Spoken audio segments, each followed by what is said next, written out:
How to preserve a severed limb. Suffering or witnessing the separation of a limb from a body is horrible to even think about. In such a scenario, emphasis must be placed on taking care of the injured person. Call an ambulance immediately if you or someone in your vicinity has suffered the loss of a limb. While it is sometimes possible to reattach a severed limb, many factors can make reattachment impossible. Still, the chances of a successful reattachment are high enough that you should preserve a severed limb after ensuring the safety of the injured person. Part 1: Initiating emergency medical care. 1. Call emergency services. You must immediately call emergency services if someone has suffered the loss of a limb. If an injury has occurred where there is no phone service, or emergency services cannot be contacted or will be unable to reach the victim, do everything you can to get the victim somewhere where you can get them additional help. 2. Take care of the injured person first. Do not expend any attention, energy, or time on a severed limb until the injured person has been tended to. Only once breathing and circulation have been stabilized should you turn your attention to an amputated body part. Attending to the injured person must take complete precedence. The rest of this section provides some basic advice on emergency medical services. If it is only you and the injured person, abandon the limb and focus all of your attention on the injury. The chances of reattachment are small, and the limb should be forgotten entirely if retrieving it in any way jeopardizes the safety of the injured person. Do not overlook injuries that are less apparent than the amputation. Most importantly, the victim must be treated for any airway or breathing issues, shock, bleeding, and infection prevention. Do not attempt to push any body part back into place. 3. Control bleeding. Apply direct pressure on the wound. Raise the injured area above the heart by laying the patient down if possible. Adjust and reapply pressure if bleeding continues. If substantial bleeding continues, a tight bandage or tourniquet can be used to apply the necessary amounts of direct pressure to close the wound. Be aware that using a tight bandage or tourniquet may ultimately damage tissue and prevent reattachment, but must be employed if necessary to prevent persistent bleeding and keep the injured person alive. Apply a direct pressure dressing firmly over the site and watch for it to bleed through. If it does, then apply a tourniquet immediately. If you apply a tourniquet, apply it within 2 to 4 inches of the injury site. Be advised that an amputated limb may not bleed profusely early in the incident, as blood vessels retract into the body as a self-defense mechanism. This does not mean there is no need to apply direct pressure, position the injury or the patient, etc. Bleeding will commence and be severe.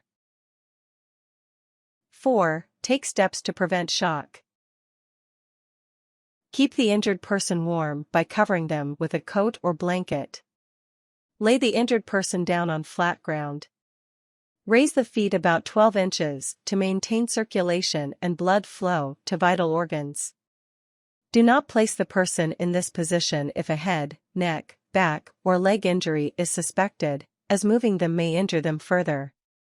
Do not place the injured victim in any position that increases their discomfort or impedes their breathing. Attempt to calm and reassure the injured person. While this may seem trite, it can have a significant effect on preventing the person from going into shock. Keep in mind that patients suffering this sort of traumatic injury can be susceptible to fast mood swings, anger, panic, etc. Do not take these things personally. Do not engage with the patient in discussing the situation. Just make general comments about the fact EMS has been called and you are with them. Try to avoid saying things like "you're okay," as this can trigger more panic.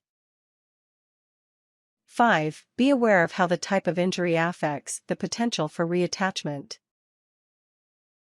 If the injury was caused by heavy machinery or a vehicular accident, it is extremely unlikely that the limb can be reattached, as substantial tissue damage has likely occurred.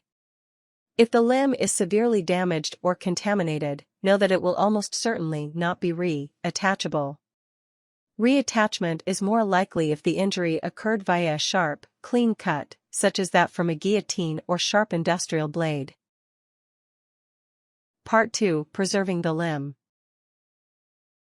1. Act quickly but carefully. Proper preservation is absolutely vital. Know that no body part is too small to be potentially reattached. 2. Gently wash the severed limb with sterile water or saline solution. Rinse, but do not scrub. If you do not have clean water or if washing the limb is not possible for another reason, skip this step. Do not submerge a severed limb in water, as this may cause damage that could hinder reattachment. 3. Wrap the limb in a moist, clean material. Sterile gauze moistened with sterile saline solution or sterile water is best. If you do not have gauze, compromise by wrapping the limb in the cleanest absorbent material available. A clean T-shirt is a good second best option. A blanket can work too, but do not use anything that is unclean.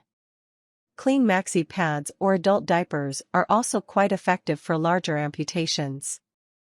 Do not moisten the material with anything other than saline solution or clean water. Wrapping the limb in a clean, dry material is better than using any unclean liquid to moisten the material. Paper towel will work if you do not have gauze or a clean cloth. A strip of tent material, sleeping bag, or hammock can be used if nothing else is available. The goal of this step, in combination with the next step, is to protect the limb from damage from the ice bath you will use to cool the limb. 4. Wrap the limb again, this time in a watertight material. A watertight plastic container or resealable plastic bag are ideal. If you need to, compromise by using whatever you have available. Use a plastic shopping bag. Be sure to wrap the limb entirely and tie the handles of the bag tightly together. If you have tape or string, use it to ensure the seal. Use a tarp. While a tarp is waterproof, creating a reliable seal will be a challenge. Don't wrap the limb with too many layers of tarp, or you will not be able to cool the limb. Use tape and rope or whatever is available to tie the tarp snugly around the limb with as best a seal as you can create. Use plastic wrap. An initial layer of plastic wrap around the gauze or cloth is great, but another method of creating a water seal should be used if possible. Remember not to wrap the limb too tightly, as this may damage the tissue. Label the limb with the patient's name and the time it was removed from the injured person's body. Skip this step if it costs significant time to do so. Part 3. Handling and transporting the limb. 1. Keep the limb cold. Ideally, place the container in an iced saline bath. Use a cooler or a refrigerator if possible. Do not let the limb make direct contact with ice. If you were able to cleanly protect and wrap the limb in gauze or cloth and a watertight material, the limb will be adequately protected and can be placed in the bath safely. If the wrap is not watertight, do not submerge the limb in an ice bath or cold water. Instead, place the limb on ice in a cooler or other vessel, making sure that some sort of material insulates the limb from direct contact with the ice. Never use dry ice. Cold water can be used in lieu of an ice bath, but cleanliness is extremely important. Do not use water from a natural source for a cold bath unless you are sure you have a watertight seal around the limb. If a cold source is unavailable, keep the part away from any source of heat. This includes keeping it out of direct sunlight and out of places that might get hit, such as the trunk of a car on a hot day. 2. Get to a hospital immediately. If the injured person is stable and reattachment is viable, get the limb to the hospital, ideally traveling with the patient, as quickly as possible. In ideal conditions, digits can be reattached up to 8 hours after detachment, while limbs will only maintain suitability for reattachment for 4 to 6 hours max. Tips: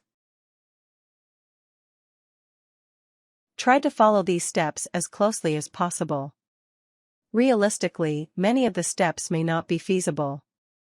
The important things to remember are to act quickly to keep the limb clean and cool, and get it to the hospital as quickly possible.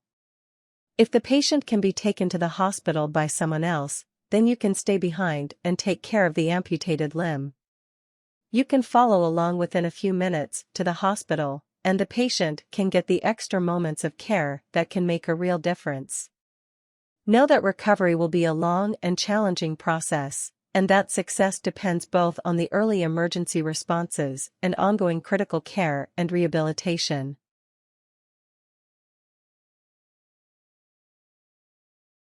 Warnings: do not attempt to remove an impaled object for a severed limb, as this may damage the limb.